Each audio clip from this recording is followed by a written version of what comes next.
you do not have financial clearance, they do not acknowledge you or recognize you as their DG. For them, your contract of 2019, which expired, has not been renewed, and to the extent that that has not happened, you are a persona non grata. You are not fit to be at the workplace for them. What's your response here? First of all, let me make it very clear that the union has no capacity to fire a DG. Two, the legitimate appointing authority is the National Media Commission, and as I speak to you, I have a completely executed contract between myself and the National Media Commission, witnessed by the Director of Human Resources of GBC and GBC and the NMC Executive Secretary. I have it with me, legitimate, and I don't have that in my mind. Number two, regarding the issue of salary. So before you go, that letter you talk about, when is it dated?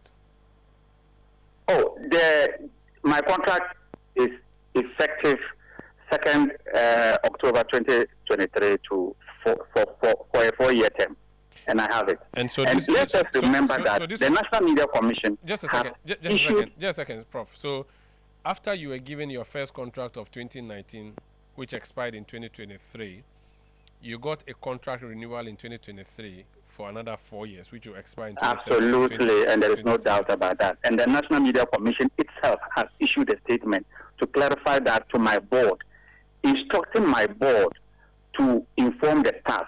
And the board called a DEBA where the board chairman announced to all the staff that the NMC has informed it that they have renewed my term, my second term.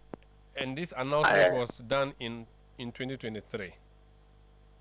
No, in this announcement, well, the announcement followed the DEBA.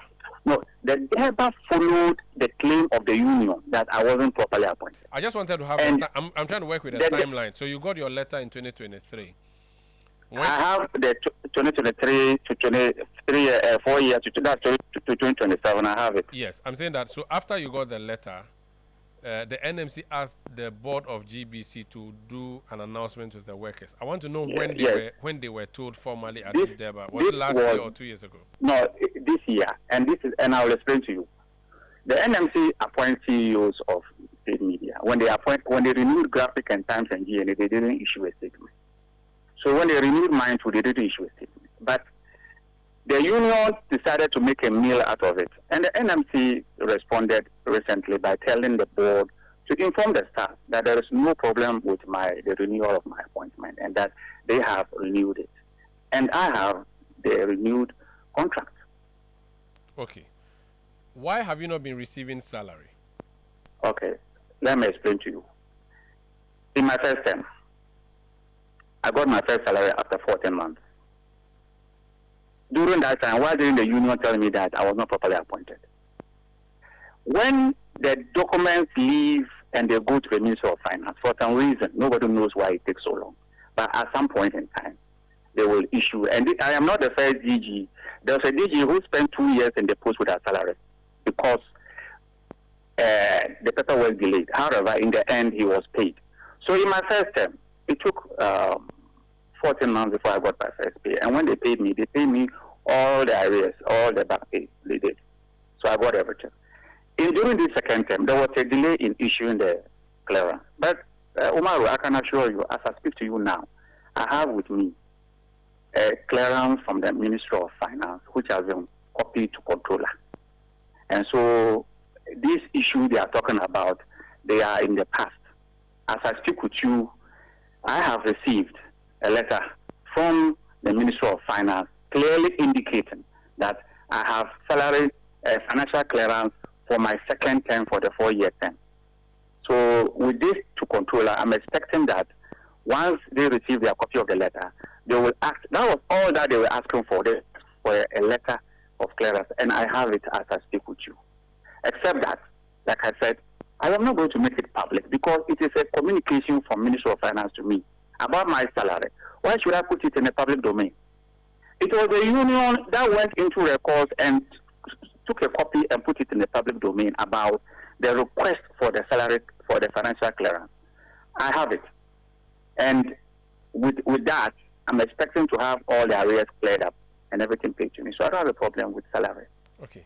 So the two things they have named as your sins are one, that your contract has not been renewed, and two, you have not had financial clearance, and based on what the PMMC Act says, you are not fit to continue to hold office. You have clarified that your contract was renewed in October, 2023. Was it October?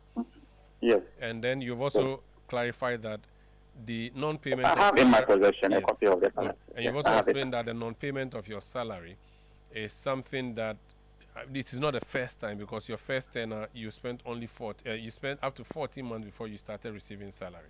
And now and I got all the back pay. And now you are on the way to starting the reception of your salary based on your discussions with the finance ministry.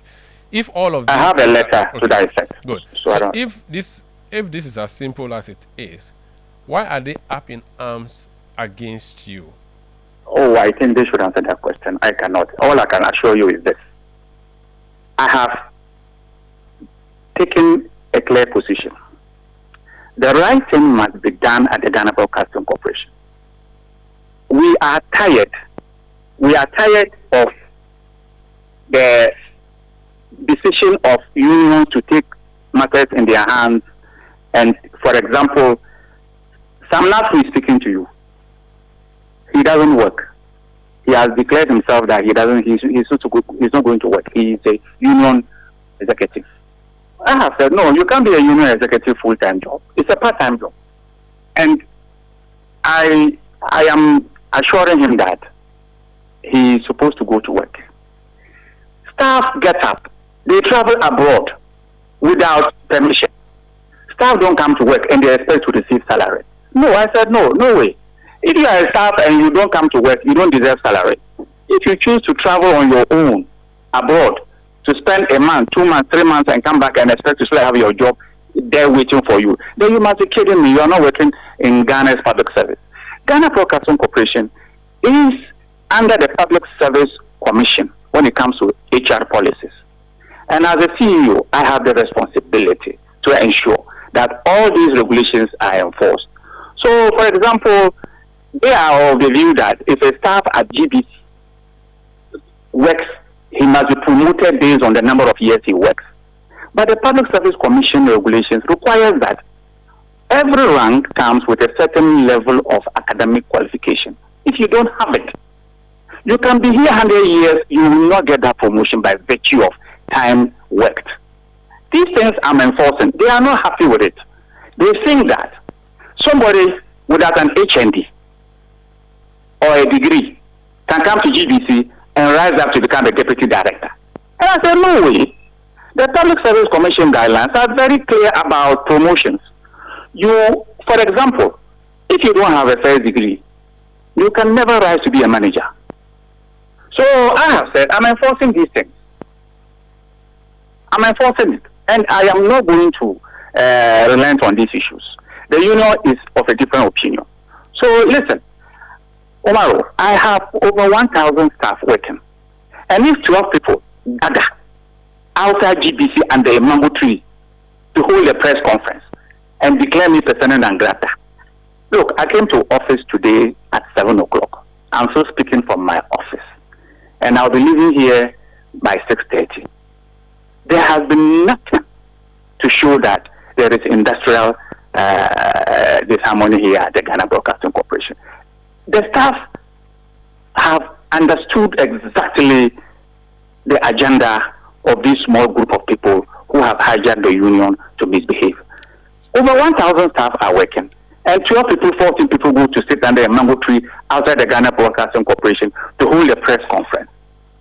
And that should be something that we should be bothered about. No, I just think that they are noise makers, and I also think that the issues they have raised, they have made them up, because I am not the first DG to have his salary delayed. The difference between NMC appointing and Finance Ministry issuing financial clearance is not new. It takes time. And I am not going to be the last person to have this experience. So please, let me be very clear with you. Okay. The union executives, a very small group of them. In fact, by the way, not all the union executives are following them. They've lost their way. Okay. Ghana Broadcasting Corporation doesn't belong to them. So it is a public sector organization and will be guided by public policy. Are you suggesting that your interventions so that the old way of doing things is stopped is the reason that they are coming after you? Absolutely, nothing else. Their all problem is that I should let GBC revert the old style so that they can misbehave and still get salary. How do you expect not to come to work and be paid? How do you expect that you don't even have an HND or a first degree and you want to be promoted just because you have spent years at GBC? It doesn't work like that. So for instance, Sam Natkevo, who is on the other line, who you said doesn't work, have you cut his salary? Some time back, I stopped his salary. Then his national union executives came to discuss with me that I should restore it so that we will have some meetings. When I restored it, they have since refused to attend those meetings. I don't touch salary. I don't take a decision to stop somebody's salary. What happens is this. If you don't work, I am not the one to determine. Your head of department will indicate that you haven't come to work. So they will not write your name down for salary validation. And if your salary, they don't validate your name, you will not be paid. So yes, if he doesn't work, his salary will be stopped, and it's not the Director General who will stop it. However, as the CEO, I have the responsibility to ensure that government policy is implemented. Okay. So that I do not have any case of unearned salaries, so that next time I'll take a pack answering questions I shouldn't be answering. Very well. So please, if the head of department confirms that he works, he will be paid. If the head of department confirms that he hasn't worked, his salary will be stopped. And it is not me that will stop it. It is the process. Very well. Before you go, and it's not every time we speak to you, there's a worker of yours who, upon noticing we're going to speak to you, sent a message to me. So the person sent an artwork done by the GBC, which is quoting you when you were celebrating GBC at 90 years. And you said that at 90 years, GBC as a corporate body has grown tired. It needs a moment of rebirth. The person sent me this and said that please let him speak to this post with reference to the fact that he has headed the place for the longest period in history, and the corporation has gone from bad to worse, a complete nosedive. Then I asked the person, what are the indicators for measuring this performance?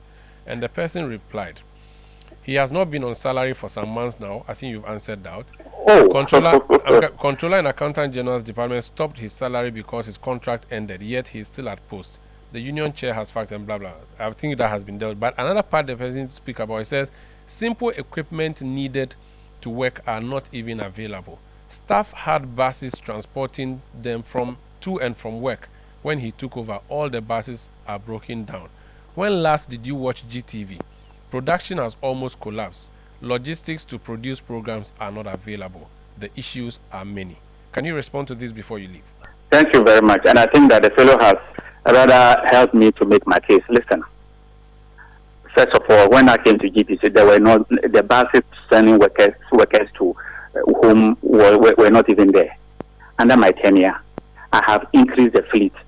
By the first time I did 6 vehicles, and then now I have done 8 vehicles to add to the fleet. So if you come to GBC and you see, or if you see 9 GBC vehicles on the road with 9 branding, it is because I have generated revenue from IGF. And I want him to know that the IGF data on GBC shows an upward swing since I came to Ghana Broadcasting Corporation. However, he should remember that he should measure our progress from the depth from which we have emerged. When I came to GBC, GTV was already having the same problem that he's describing. We have bought a lot of equipment. We have retooled the studios.